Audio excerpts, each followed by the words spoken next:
अस्सलामुअलैकुम। ESY 504 assignment number 1 का जो सोल्यूशन है वो इसी वीडियो में उसकी मैं आपको डिटेल पूरा बताऊंगा। असाइनमेंट की जो लास्ट डेट है वो 30 अप्रैल है और मार्क्स जो हैं वो 20 हैं। 20 नंबर की असाइनमेंट है। असाइनमेंट का ऑब्जेक्टिव क्या है? सबसे पहले ये कि स्टूडेंट ये असाइनमेंट को कंप्लीट करेगा और कंप्लीट करने के बाद वो काबिल हो जाएगा किस स्टूडेंट के वो डेवलप ऑफ थॉट अंडरस्टैंड, मतलब कि वो थॉट को डेवलप करने के काबिल, समझने के काबिल हो जाएगा और डिफरेंट मॉडल ऑफ अटेंशन और जो डिफरेंट मॉडल ऑफ अटेंशन हैं उनको समझने के भी काबिल हो जाएगा student. Okay, dear student, attention is a widely studied phenomena in cognitive psychology. Attention जो होती है ना वो कोग्निटिव साइकोलॉजी में बहुत ज़्यादा स्टडी की जाती है। It plays a crucial role in the selection of information. इसका अहम किरदार होता है कि वो सिलेक्शन इंफॉर्मेशन को किस तरह से सिलेक्ट करे। ये जो जितना भी फिनोमेना है ना कॉग्निटिव साइकोलॉजी के अंदर जो स्टडी की जाती है टेंशन को लेकर, इसका अहम किरदार ये होता है कि अहम रोल ये होता है कि ये सिलेक्शन ऑफ इंफॉर्मेशन को किस तरह से सिलेक्ट करे। डिफरेंट अटेंशन मॉडल, जितने भी डिफरेंट अटेंशन मॉडल है have been discussed in lesson 8 और lesson number 9 of this course. जो आपका PSY 504 जो कोर्स है इसमें लेसन नंबर 8 और 9 में डिस्कस किया गया है अटेंशन को।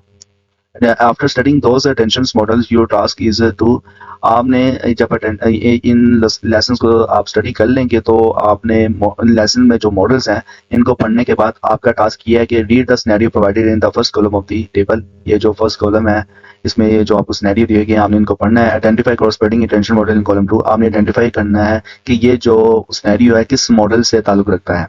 Justify your selection by providing an experiment of that particular model in last column, और आपने जस्टिफाई करना है कि ये अगर मॉडल अगर ये सिनेरियो इस वाले मॉडल से ताल्लुक रखता है तो भी किस तरह से ताल्लुक रखता है आपने जस्टिफाई करना है। इसके लिए फिर मैंने जो सोल्यूशन है जो निकाला है वो आपको मैं बता देता हूँ उसका कि Alia is attending a crowded party with friends where music play loudly and conversation fill the room. Amidst the noise she hears her friend calling her name from across the room. Okay, ये ट्राइसमैन model है, मतलब कि early selection model भी कह सकते हैं आप उसको। तो ये ट्राइसमैन ने एक्सपेरिमेंट किया था कि हमारी जो अटेंशन है फौरन उस तरफ फोकस हो जाती है जिसपे जब हम हमारी जो इंटरेस्टफुल जो थिंग्स होती है उसके मुताबिक, मीनिंगफुल इंफॉर्मेशन के मुताबिक, मीनिंगफुल मैसेज के मुताबिक। तो मैंने यहाँ पे पहले जस्टिफाई किया है कि ये जो सिनेरियो है ये ट्राइसमैन मॉडल्स के मुताबिक ही है। किस तरह से कि ट्राइसमैन एक्सपेरिमेंट किया था कि subject were able to switch ear to follow the meaningful message.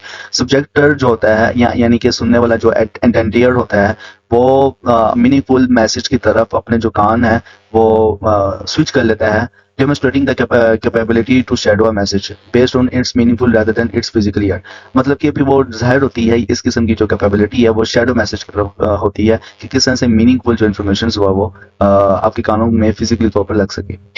तो द अलाइन विद आलिया ने ability to selective tend to her friend voice, मतलब कि आलिया ने जो अपनी काबिलियत के मुताबिक जो अपने कान थे उस अपनी फ्रेंड की वॉइस के मुताबिक लगा लिए जब उसने उसका नाम बोला। और यहाँ तक कि पार्टी में लाउड म्यूजिक भी था, कन्वर्सेशन भी था और क्राउडेड पार्टी भी थी। तो उसने अर्ली सिलेक्शन और मॉडल यानी ट्राइसमैन का जो मॉडल है अर्ली सिलेक्शन उसके मुताबिक इसने ये काम किया था आलिया ने। उसके बाद Imran is waiting at a busy airport gate engaged in reading a book while announcement about departing flights are broadcast over the speakers। Despite the noise Imran remained focused on his book and ignored the announcement। यानी कि इमरान जो है वो waiting area में है airport के और वहाँ पे गेट के पास है और बुक वो रीड कर रहा है जबकि अनाउंसमेंट हो रही है फ्लाइट्स की और वो ब्रॉडकास्टिंग भी हो रही है स्पीकर्स के थ्रू, जबकि इमरान का जो फोकस है वो बुक रीडिंग में है और वो बाकी जो अनाउंसमेंट्स हैं उनको इग्नोर कर रहा है। तो ये बोर्ड्समैन मॉडल की तरफ रखता है क्योंकि बोर्ड्समैन मॉडल में जो है वो अर्ली सिलेक्शंस होती है।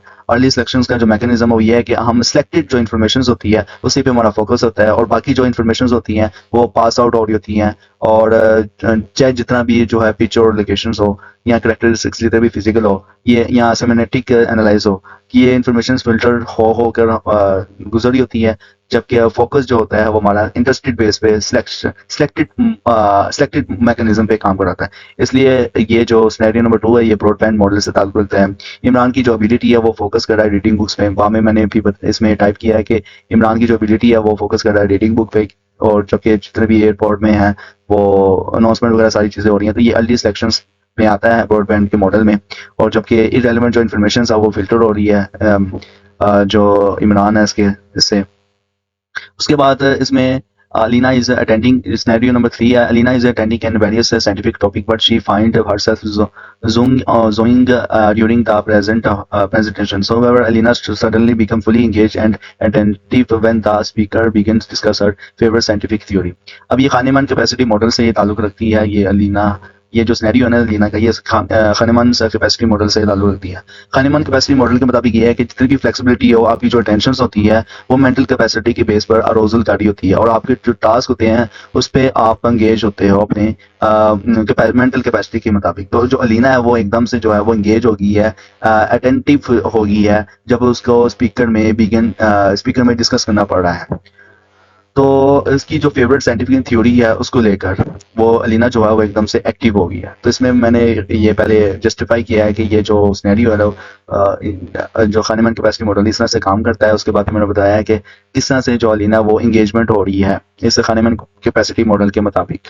ओके, टास्क नंबर जो सिनेरियो नंबर 4 है, इसमें बताया गया Ali is shopping at a bustling market and intended to buy grocery from his list. However, as he walks past bakery, the aroma of freshly baked bread captured his attention, lead him to forget about his shopping list momentarily and instead focus on the bread.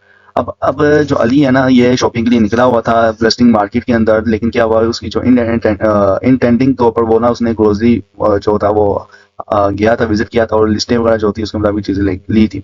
लेकिन ताहम जब वो walk कर रहा था past bakery के पास, तो उसको एक ना ब्रेड दिखी थी जो उसकी अटेंशन जिसने उसकी अटेंशन कैप्चर कर ली थी। लेकिन क्या हुआ कि वो थोड़ी देर बाद क्या हुआ कि उसको भूल गया था कि ये ब्रेड लेना है, और उसको याद आ गया वो ब्रेड को देखकर, और उसने लीड किया अपने आप को, और जो भूली हुई थी चीज about his shopping list momentarily उसने अपनी शॉपिंग लिस्ट में देखा, और and instant focus on the bread, और बगैर फोकस किए ब्रेड को। तो ये आमतौर पर ये मल्टी मूड थ्योरी से भी ताल्लुक रखता है कि ब्रेड को देखने के बावजूद उसने जो अली ने ना ब्रेड को नहीं खरीदा या फिर लिस्ट की तरफ वो देखने लग गया।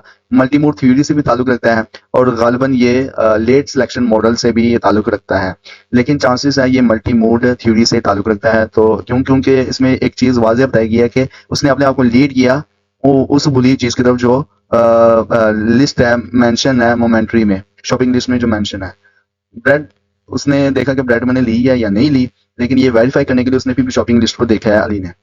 तो ये मल्टी मूड थ्योरी कहलाता है, लेट सिलेक्शन मॉडल की तरफ ये नहीं है। तो उम्मीद है कि ये असाइनमेंट बहुत आसान थी, मुझे भी बहुत आसान लगी है, स्टूडेंट को भी आसान ही लगेगी और इंशाल्लाह पूरे मार्क्स आएंगे। अगर वीडियो आपको अच्छी लगी है तो साइकोलॉजिस्ट कम्युनिटी यूट्यूब चैनल को सब्सक्राइब कर दें। अगर आपने चैनल को ऑलरेडी सब्सक्राइब किया हुआ है तो वीडियो को लाइक करें, शेयर करें। अल्लाह हाफिज़, इंशाल्लाह मिलते हैं नेक्स्ट वीडियो में।